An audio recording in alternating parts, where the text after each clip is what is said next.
Yeah, okay, I will. 3 minutes. Okay. I have to apologize to David and Catherine first because I don't know any of Max's family or friends before today. And when we arrived here, when David was with us, with a group of Chinese people, and Catherine was approached us, I tried to introduce everybody, Chinese. To Catherine, the last one said, "Here's my new friend, David." Catherine said, "I know him." Because he's, we have 2 children. Sorry about it, I didn't know that. Anyway, my name is Guangwei Ouyang. I'm Angela's uncle. Okay, close, right? Okay. Try to be 3 minutes. The first joke does not count.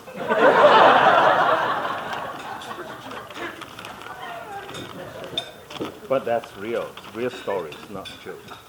And Angela and I, hello, yeah. Angela and I do not communicate through WeChat or TikTok, which was so popular with Chinese.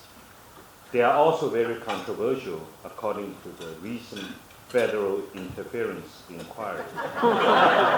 When Angela asked me to give a speech for her wedding through WeChat, my gut feeling was that must be very important.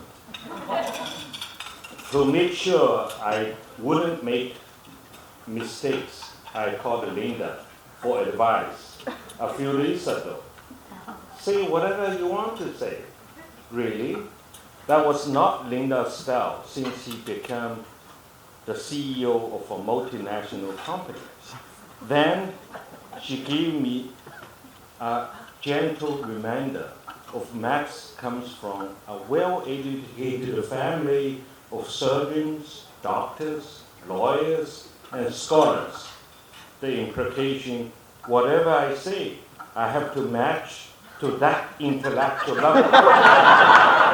No pressure. Leo and Angela's father jumped in. No worries, Guangwei. After speech from Max's grandpa and the parents of newly wedded ones, no one would even pay any attention. So what do you say anyway? No, I said, what a great encouragement. Perhaps you heard about the one-year child catch. It is a Chinese game to predict a future of a person, only watch her childhood. And one chaotic afternoon, 23 years ago, a well-educated white-collar couple from Shanghai was shocked to spend their first night in Canada in a tiny basement suite with a very little single bed. So they called me for help. Within 2 hours, we are so lucky to find a place. They moved in, however, there was very little furniture in the apartment. When we find a throwaway mattress around the street, I asked Angela if this was okay for her to use before we got a chance to buy a new one. Angela, with her sweet, cheerful smile, said, "Yes, uncle." She was just 5 years old. That moment is forever frozen in my mind. Since then, Angela came to visit us often. Her first sleepover was at our apartment, and she swam and did homework in our place in the summer.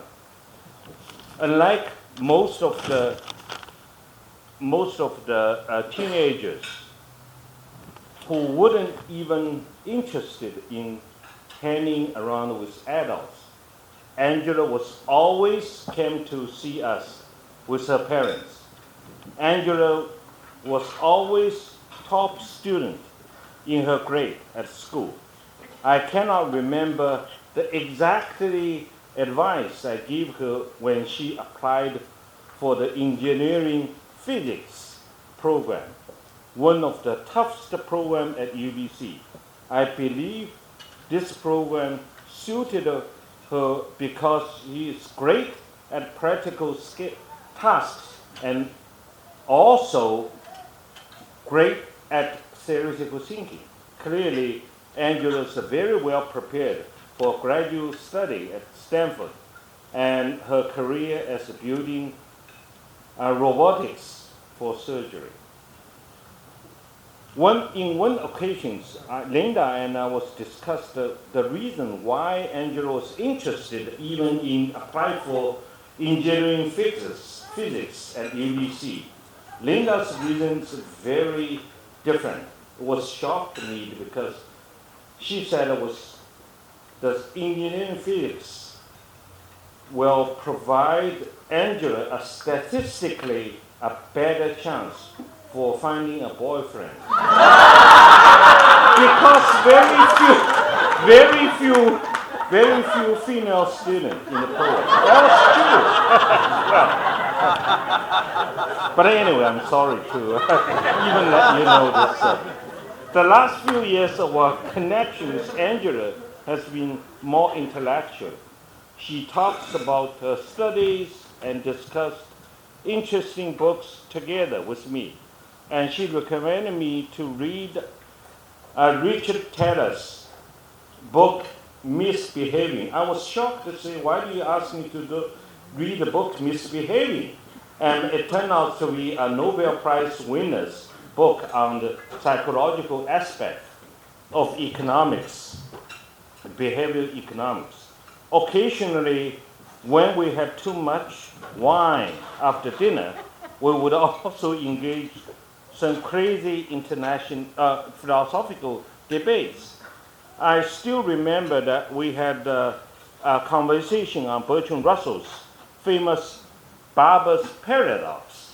In a village, a barber declared he would share all and only those who do not shave themselves. Then the question here is, does the Bible shave himself? And obviously, if you think that he should shave himself, by definition, he shouldn't. And also, if he shouldn't shave himself, by definition, he should. So Angela quickly pointed out the question itself or the statement itself contains a self-contradiction.